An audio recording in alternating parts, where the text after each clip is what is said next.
Hey guys, Timmy here from Link Building HQ. Welcome to part 6 of our video series SEO for Beginners. In today's video, we'll be talking about local SEO. So if you have a local business and want to give it a boost, or you just want to get a good grasp about local SEO in general, this is the video for you. There's a lot to cover, so let's get right into it. Okay, so local SEO refers to all the tactics that you employ to rank your local business and promote your products to a local audience.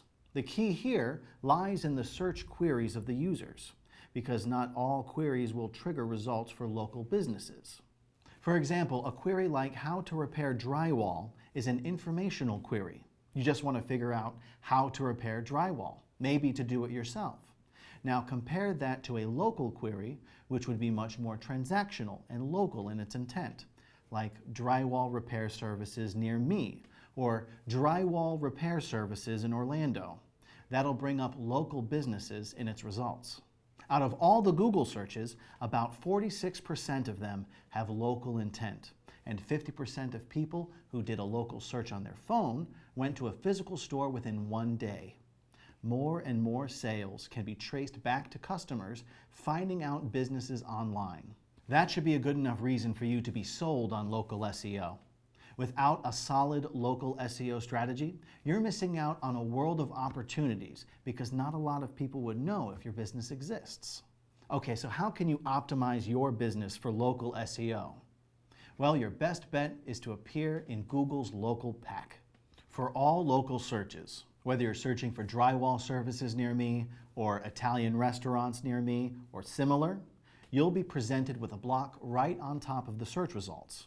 This block is called the local pack, the snack pack, or your Google 3-pack. All the information that you see being displayed in the 3-pack is fetched from your Google My Business profile. So the first thing you need to do as a local business is to claim your Google My Business profile, which is your business listing on Google. I'm leaving a link for it in the description below. Some of the information in your GMB, like Q&A and Google reviews, are generated by the users, but mainly the content there is driven by you.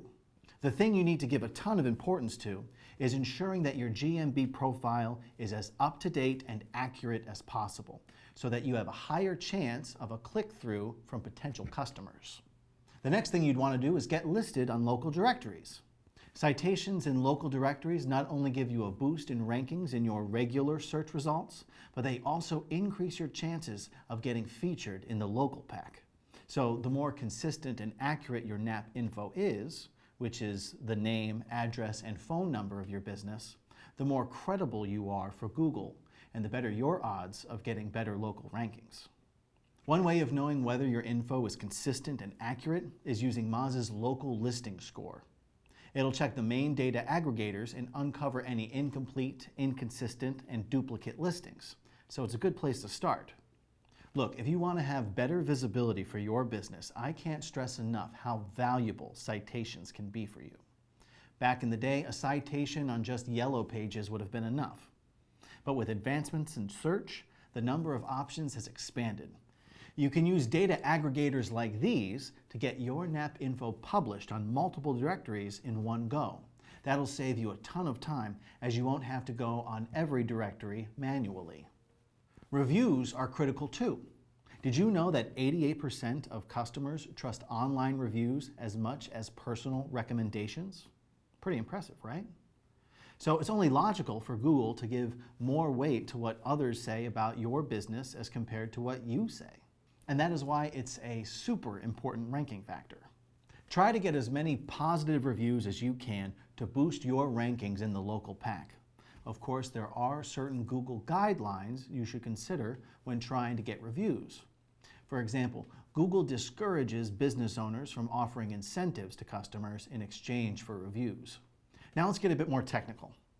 We're going to tell you about something that can really give you an edge over your competitors. It's called Schema Markups. Not a lot of business owners know what they are or how to leverage them.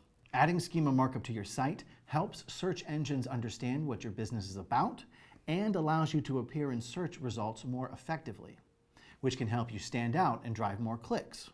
For example, these reviews and stars you see are being displayed thanks to Schema Markup. For local SEO, your best friend should be the local business schema markup. This basically consists of a number of smaller schemas, which, when added up, basically tells Google everything it needs to know about your business establishment. For example, a restaurant using the local business schema would be able to tell Google, hey, I'm a restaurant located in this place. These are my reviews. These are my opening hours, etc. All this information is then displayed in search results, including the all-important local pack. If you want to add schemas to your website, then head over to schema.org. The link's in the description below. We'll also be doing a detailed video on Schema Markup in a few weeks, so subscribe to our channel. That way you'll be among the first to know when that video drops. Okay, now let's move on to what on-page and off-page techniques you can use to improve your local SEO. I'll start with on-page SEO. It should go without saying that a lot of your conventional on-page SEO tactics, like using H1, H2 tags, optimizing your content and URL, improving page speed, etc., are all very important for your local SEO as well. We've covered on-page SEO in part 4 of this series. Here we'll talk about local SEO-specific on-page tactics. We'll discuss how to optimize content and location-specific landing pages. Okay, let's take a step back. What are landing pages? Landing pages are those which potential customers land on after clicking your link on the search page. All of your local landing pages should be targeting specific locations, like this. Your opening hours, NAP info, and related keywords would all have to be optimized according to those local landing pages. Similarly, your meta titles and headings all need to be targeting specific locations. One thing to note though, if you don't have an actual presence in those locations, there's no need to create specific landing pages. And here's a pro tip for you. Make sure your homepage has your NAP info, Google Maps embedded, and customer testimonials. This way, even if the search terms of the customers aren't localized, Google will still be able to fetch their location and display your results accordingly. All right, let's move toward off-page SEO. More specifically, backlinks are the name of the game here. Earning quality backlinks in general will give a boost to everything, including your local SEO efforts. See which publishing platforms are most popular with your target audience and region.